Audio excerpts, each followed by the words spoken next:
hari Sabtu Monsinyur Datus, hari Minggu dan kemarin Monsinyur Domi, beserta dengan sambutan-sambutan para tokoh umat, masyarakat, dan pimpinan pemerintah maupun pusat maupun daerah, mengungkapkan siapakah Monsinyur Petrus Turang, Uskup Agung Emeritus Keuskupan Agung Kupang.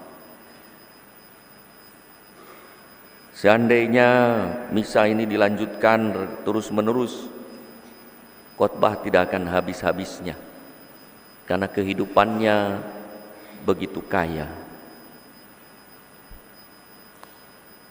Yang membuat kita bersuka cita, bersyukur kepada Tuhan, karena boleh berkenalan, mengalami perjumpaan, mengalami sentuhan pelayanan Monsinyur Petrus Turang. Tapi sekaligus juga menyiratkan duka yang dalam, hingga mungkin air mata kita tidak keluar lagi karena duka telah berhari-hari. Hingga alam meneteskan air matanya pagi hari ini. Bukan hanya air mata, tapi derayan tangis mengungkapkan duka hati kita yang dalam mengiringi perjalanan hidup Monsinyur Petrus Turang. Beliau adalah seorang yang hidupnya keras.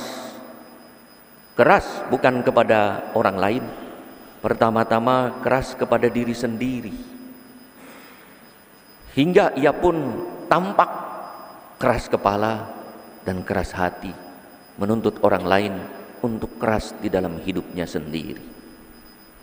Maka dalam pesannya kepada saya dengar, kepada para imam saat tabisan 19 imam, hendak para imam, gembala, jangan mencari diri sendiri, tetapi menghidupi identitas imamatnya, menyadari rahmat Allah yang begitu besar dalam dirinya dan hidup. Dan itulah Monsinyur Petrus Turang tidak pernah mencari dirinya sendiri.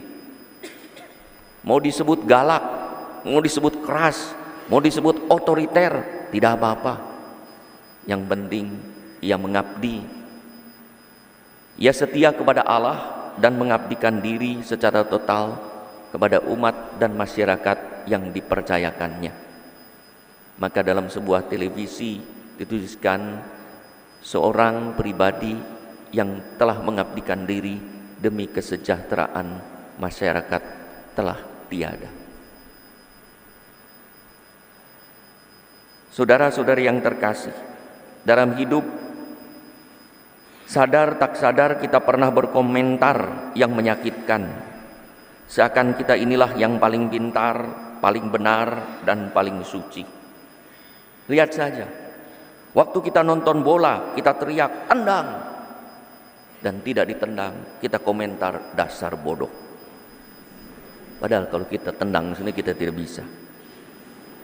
Waktu nonton bulu tangkis kita bersorak smash, dan tidak di smash, dasar blow on. Kita bisanya komentar. Waktu melihat motor GP kita juga mungkin berkata susul, kepot, dasar pengecut, sampai kita berjingkrak-jingkrak. Kita pandai berkomentar, tapi mungkin juga sulit untuk menjalankan komentar kita. Waktu pejabat negara atau petugas publik membuat kebijakan tertentu, entah untuk mengatasi wabah, bencana, atau ada sesuatu, ada yang berkomentar seakan mereka tak berpikir panjang dan tak menyelamatkan rakyat. Waktu Pastor Buada membuat kebijakan tertentu, orang bisa berkomentar, dasar anak kemarin sudah kasih begini begitu.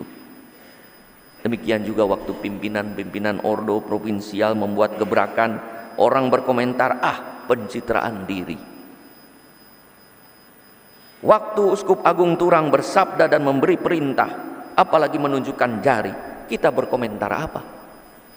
Mungkin juga tak berani komentar, takut disemprot lebih kencang.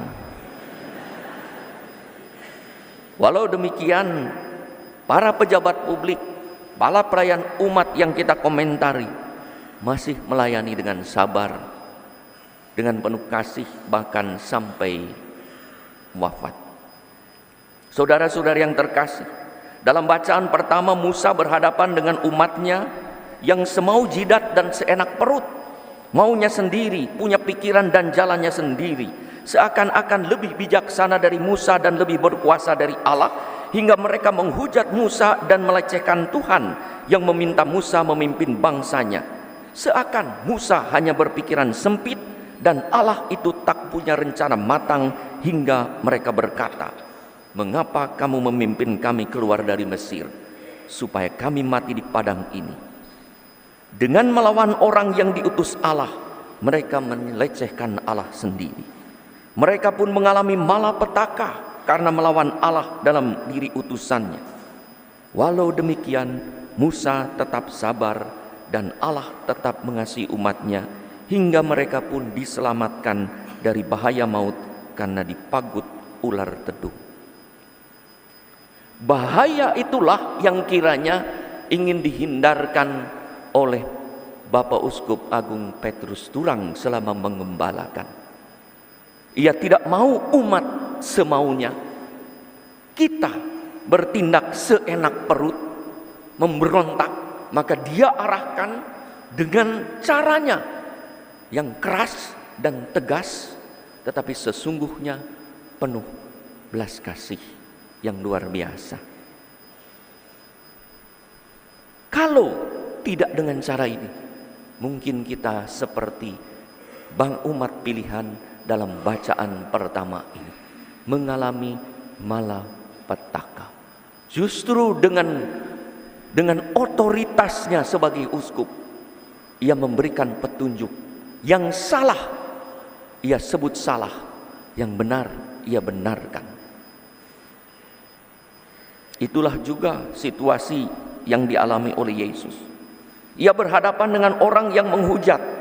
Mereka berkomentar dan bertanya, tetapi tidak mau mendengarkan dan tidak mau mengerti apa yang Yesus sampaikan, apalagi percaya pada Yesus. Hingga Yesus agaknya mengalami dengan mereka tidak berdaya, kewalahan, tidak punya cara lagi untuk berpikir lagi, terserah mereka. Sekalipun demikian, Yesus tetap mengajar, bersyukur kepada Allah bahwa banyak orang percaya kepadanya karena ia selalu berbuat apa yang berkenan pada Allah, dan ia tidak pernah berhenti berkeliling dan berbuat baik.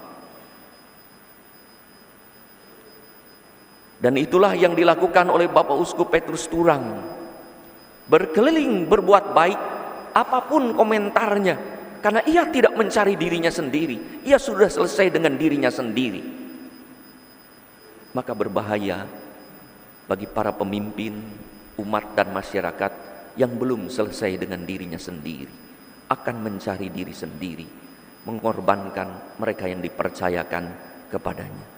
Bapak Uskup Petrus Turang telah menunjukkan bagaimana menjadi seorang gembala yang harus sudah selesai dengan diri sendiri, mengabdikan total, berkeliling, berbuat baik apapun komentar orang, positif atau negatif. Ada yang positif disyukuri, kembali syukur itu pada Allah. Ada yang negatif direnungkan.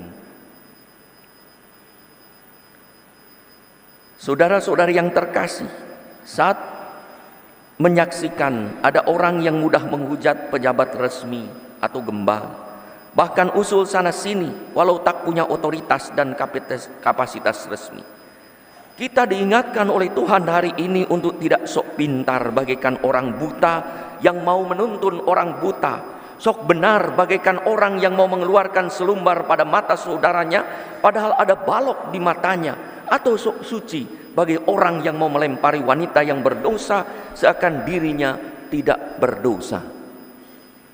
Mari kita menghormati dan memberi kesempatan kepada mereka yang mempunyai otoritas dan kapasitas resmi dalam hidup kita. Pimpinan rumah, pimpinan ordo, pimpinan gereja, pimpinan keuskupan, pimpinan yang berjuang untuk kesejahteraan umat, atau pimpinan masyarakat dalam mengikuti panggilan Tuhan. Bapak Uskup Agung adalah sosok pribadi yang menghormati otoritas. Sekalipun ia menyadari otoritasnya, ia keras karena visi dan misinya jelas, harus menghadirkan belas kasih Allah. Di balik kekerasan dan kekasarannya, kadang tampak keganasannya, ada kelembutan dan belas kasih yang luar biasa, yang berkata, "Hai wanita, di mana mereka yang mau menghukum engkau? Tidak ada. Aku pun tidak menghukum engkau. Pergilah dan jangan berbuat dosa lagi." Berapa banyak orang yang dimarahi dan mungkin mengalami sakit hati, tetapi kini bersyukur karena pernah ditegur. Tetapi berapa banyak orang yang mendapat pengalaman belas kasih, dibantu, diampuni, diteguhkan, dijadikan orang. Bahkan Monsinyur Datus juga mengalami dalam khotbahnya hari Minggu, beliau mengatakan beliau menjadi seperti sekarang ini karena Monsinyur Petrus Turang. Bayangkan saja, sampai Menteri Agama dan Presiden RI pun datang melayat. Di depan pun kita menyaksikan Kapolri, karangan bunga, Menteri Agama, Gubernur-gubernur, wali kota, pejabat lain, Presiden Prabowo ada di sana. Mereka datang, baik secara fisik maupun secara rohani melayatnya, karena berita tentang karyanya yang baik. Beritanya sampai ke istana. Seperti berita Yesus yang berkeliling berbuat baik sampai juga ke istana. Hingga terdengar di istana dan datang. Hidupnya adalah apa yang diungkapkan dalam motonya, per transit benefacendo. Ia berkeliling sambil terus berbuat baik. Monsinyur Petrus Turang adalah orang pribadi yang tahu menghargai diri sendiri, bahwa dirinya punya otoritas, dan otoritas itu harus dijalankan dengan resiko apapun, karena otoritas mengandung tugas dan tanggung jawab yang dipercayakan oleh Tuhan.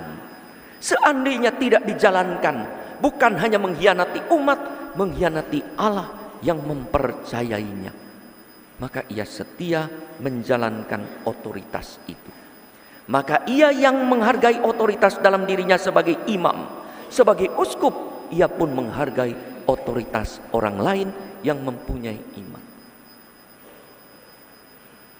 Seringkali Bapak Uskup Turang berdebat, berbeda pendapat, bukan hanya dengan umat, dengan saudara-saudari yang mengalami, tapi juga dengan imam dan para uskup. Betul. Tapi ketika ia berkata, ini sudah diputuskan Bapak Uskup oleh otoritas resmi, ya sudah, kalau otoritas sudah mengatakan demikian, ikut saja. Selalu begitu. Saya ingat tahun 2015 juga berkaitan dengan salah satu imamnya, saya berbicara tentang, dia bilang, baik, saya ikut kalau kalian sudah memutuskannya demikian. Otoritas. Ia menghargai orang yang punya otoritas.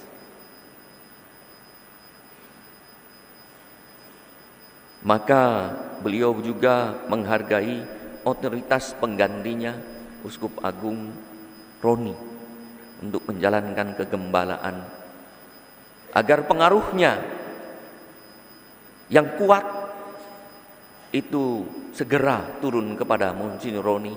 Maka ia pun meninggalkan keuskupan Kupang ini untuk tinggal di Manado, supaya orang mulai mengarahkan diri pada kegembalaan Uskup Agung Roni.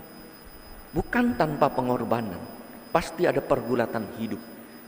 Tapi itulah yang ia buat, ia harus menghargai otoritas yang Tuhan percayakan. Jangan sampai ketika ia ada di sini, yang dicari masih Uskup Agung Turang, Maka ia pergi. Dan hari-hari ini beliau kembali secara spiritual untuk menemani kita. Hari Jumat, minggu terakhir bulan Maret, saya berkunjung karena hari Kamisnya Bapak Kardinal Ignatius telepon saya. Beliau berkunjung, Bapak Uskup Turang sudah omong banyak, sudah berbicara dan sudah meminta makan. Maka saya terdorong paginya Jumat saya datang ke rumah sakit, saya berkunjung. Ia seorang diri sedang tidur. Saya tidak mau mengganggu, saya masuk ke ruang ICU, saya duduk di sampingnya. Berdoa kurang lebih 20 menit, baru ia mulai berteriak kesakitan, rupanya menahan sakit. Saat itulah saya bangun, saya sentuh Bapak Uskup. Lalu Bapak Uskup membuka mata, dia tersenyum, tapi tidur lagi. Akhirnya saya biarkan tidur, karena saya dengar berhari-hari tidak bisa tidur. Lalu dua keponakannya hadir tidak lama, saya lupa Paula dan Nancy ya. Oh ya, ada dua pokoknya. Lalu berkata bahwa Bapak Uskup baru saja menjalani operasi, dikeluarkan cairan sehingga mengantuk. Saya berkata kepada dua keponakannya, mari kita doakan, mumpung ngantuk. Kalau tidak ngantuk mungkin tidak mau didoakan oleh saya. Lalu kita doakan jika mujizat terjadi, Tuhan menyentuh dan menyembuhkan. Tapi jika lo tidak, mohon berilah belas kasih. Saya berkati dan saya juga berkati keningnya.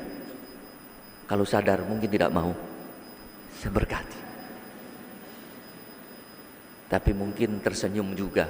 Lalu pulang pamit, masih buka mata ya, dan masih tersenyum, lalu tertidur lagi. Dan itulah perjumpaan terakhir saya dengar malam harinya drop, anfal sampai meninggalnya. Saudara-saudari yang terkasih, jika kita percaya kepada otoritas, maka gereja, masyarakat akan teratur. Mari kita dukung, mari kita bergotong royong mengikuti arahan mereka yang mempunyai otoritas dan kapasitas resmi dalam panggilan hidup kita. Monsinyur Turang telah memberi contoh yang luar biasa. Belas kasih, kemurahan hati yang sangat menonjol. Banyak orang diberi, baik secara material maupun secara spiritual. Diberi nasihat, diberi barang, diberi uang, diberi pelayanan, bahkan sampai ke daerah-daerah. Perhatiannya luar biasa, tapi otoritasnya sangat kuat. Kita doakan dan Bapak Uskup Turang ke tempat istirahat yang aman dan nyaman, berbahagia bersama Tuhan. Monsinyur Turang, terima kasih atas jasa dan cinta luar biasa untuk gereja dan bangsa, untuk umat dan masyarakat. Maafkan kami jika sewaktu hidup tak mampu menangkap apa yang menjadi visi dan misi, keprihatinan dan harapan Bapak Uskup, yang mudah-mudahan Engkau di surga mendoakan kami dan mendorong kami untuk sungguh menjadi pribadi yang terus berkeliling berbuat baik, apapun resikonya. Selamat jalan, doakanlah kami.